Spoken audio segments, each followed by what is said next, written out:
Assalamualaikum warahmatullahi wabarakatuh. Selamat pagi adik-adik, bagaimana kabarnya? Sehat? Perkenalan dulu yuk. Nama saya Ibu Nur Afifah Rifatul Fitri, atau bisa kalian panggil Ibu Afifah aja. Nah, pada materi ini saya akan membahas tentang bab 4, yaitu bab suhu dan kalor. Adapun isi dalam materi ini yaitu tentang bagaimana mengetahui suhu benda, mengetahui perubahan akibat suhu dalam benda, mengetahui pengertian kalor, serta perpindahan kalor. Nah, pertama kita mulai dari materi suhu dulu ya. Di era pandemi ini, tentu kalian tidak asing lagi bukan dengan alat ini? Ya, alat di mana kalian bisa menemukan saat kalian pergi ke tempat umum, ke sekolah, ke bank, ke mall, ataupun yang lainnya. Pasti ada tuh satpam atau petugas yang sigap menembak suhu benda kalian menggunakan alat tersebut. Nah, pengertian suhu sendiri yaitu suatu tingkat derajat panas dan dingin pada suatu benda. Dan perlu kalian ketahui, suhu tidak bisa diukur menggunakan punggung tangan maupun telapak tangan. Meskipun di keluarga kita, kalaupun ada seorang yang mengalami demam, pasti ada tuh yang sigap untuk menaruh telapak tangan maupun punggung tangan ke dahi seorang yang demam tersebut. Tapi, dengan cara tersebut, tidak bisa untuk mengetahui suhu badan anak tersebut. Nah, bagaimana kita untuk bisa mengetahui suhu benda tersebut? Bisa mengetahui suhu benda tersebut, kita menggunakan cara kuantitatif, yaitu menggunakan termometer. Termometer sendiri pun terbagi dari beberapa macam, di antaranya yaitu termometer laboratorium, termometer kristal cair, termometer zat cair, termometer suhu badan, dan termometer bimetal. Nah, sekarang kita bahas skala termometer. Adapun skala termometer pada negara kita Indonesia yaitu menggunakan skala derajat Celcius. Dan di negara lain di antaranya yaitu derajat Fahrenheit dan derajat Kelvin sebagai satuan internasionalnya. Dan satu lagi yang biasanya digunakan pada negara Eropa pada zaman dulu yaitu derajat Reaumur. Sekarang pindah ke materi perubahan akibat suhu. Apa sih yang terjadi jika benda mengalami perubahan suhu? Nah, apabila benda mengalami perubahan suhu atau kenaikan suhu, secara umum ukuran benda tersebut akan bertambah. Peristiwa ini yang biasanya dinamakan dengan pemuaian. Peristiwa pemuaian itu terjadi pada 3 hal, yaitu pada zat padat, pada zat cair, dan pada zat gas. Pertama yaitu pemuaian zat padat. Pemuaian zat padat akan terjadi jika zat padat tersebut dipanaskan dan akan menyusut bila zat padat tersebut kedinginan atau pada malam hari. Biasanya jika benda padat mengalami kenaikan suhu, maka atom dan molekul penyusunan logam tersebut akan mengalami bergetar secara cepat yang tidak biasanya terjadi, sehingga pemuaian pada logam tersebut akan memuai ke segala arah.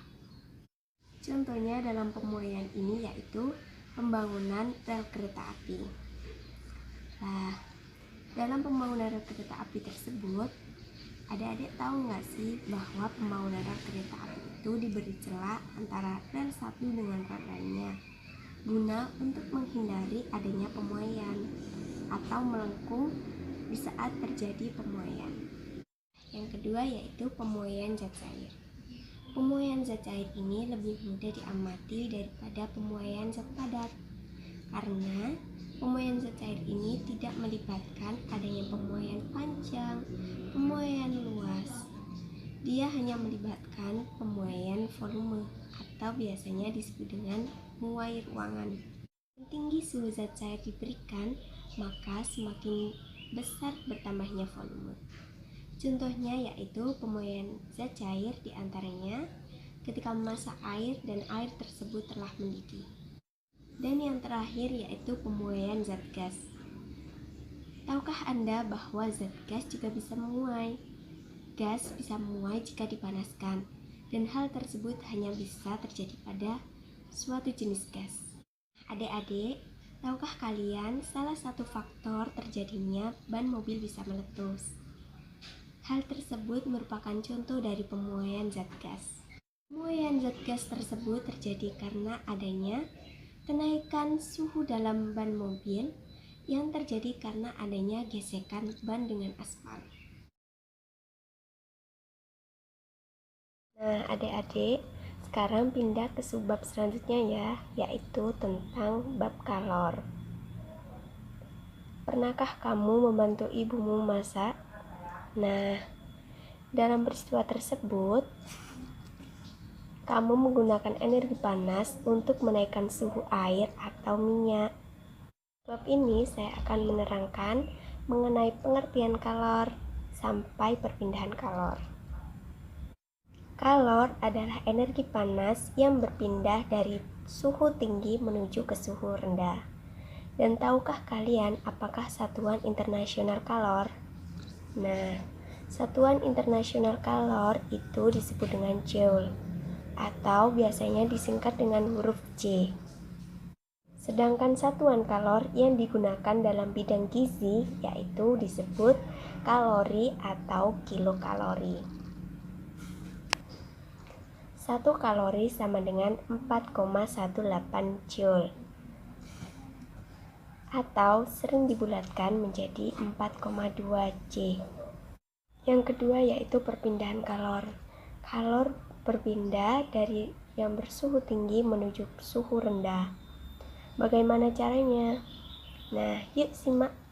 Kalor berpindah melalui 3 cara, yaitu konduksi, konveksi, dan radiasi. Yang pertama yaitu konduksi. Pernahkah kalian menyetrika bajumu? Lah, menyetrika termasuk contoh peristiwa dari konduksi. Itulah terdapat kejadian adanya kalor dari setrika berpindah ke kain kalian.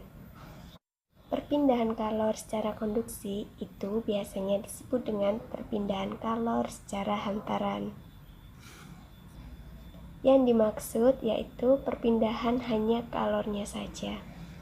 Kedua yaitu perpindahan kalor secara konveksi, yaitu perpindahan kalor yang disertai dengan perpindahan zat perantaranya. Perpindahan ini biasanya terjadi pada zat cair maupun zat gas, misalnya es batu yang meleleh saat dimasukkan ke dalam air panas. Yang terakhir yaitu perpindahan kalor secara radiasi, di mana perpindahan ini tidak disertai dengan zat perantara. Biasanya perpindahan panas ini terjadi pada cahaya, misalnya menjemur pakaian di bawah terik matahari. Adik-adik, apakah kalian sudah memahaminya dengan benar? Kalaupun ada pertanyaan, tulis di kolom komentar ya. Saya akhiri, banyak terima kasih. Assalamualaikum warahmatullahi wabarakatuh.